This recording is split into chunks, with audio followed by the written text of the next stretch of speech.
ওইখানে অর্ডার করতাম, ওইখানে অর্ডার করতাম, সেখানে কিচ্ছু নেই, যা ছিল দিনের বেলা, রাতে সব বন্ধ হয়ে গেছে, কিছু পাওয়া যাবে না, সব ওখানেই। ওই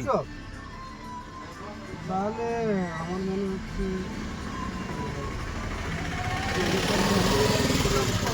কিছু হবে না, ওইখানেই অর্ডার করতে হবে আমাকে।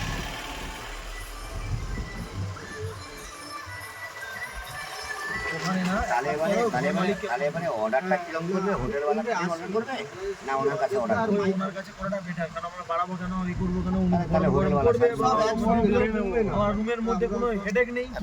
তাহলে চাপ নেওয়ার দরকার। কথা ছিল, কিন্তু কমে গেলে আমরা চলো। অফার দিতে পারবো না। এখানে ওটা অযোধ্যা আর মাইকেল তাহলে ভাঙাবে সিআরডি। হ্যাঁ, এগুলো যায়নি, ও সরকার কাজে ছিল। তাহলে হোটেলে অর্ডার দিতে হবে। হ্যাঁ, ওইটা তো নিয়ে এলো, ওইটা তো আমরা নিয়ে এলো। ওইটা আমরা নিয়ে, ওই তো যা আছে চিকেন মালা কিছু নেই, চিকেন মালা নিতে গেলে আমরা অর্ডার করছি এক ঘন্টা ব্যাপারটা হচ্ছে আপনার ওই রানিং মালই নিতে হবে। আর আমাদের তো আচার আছে, খাবার। হ্যাঁ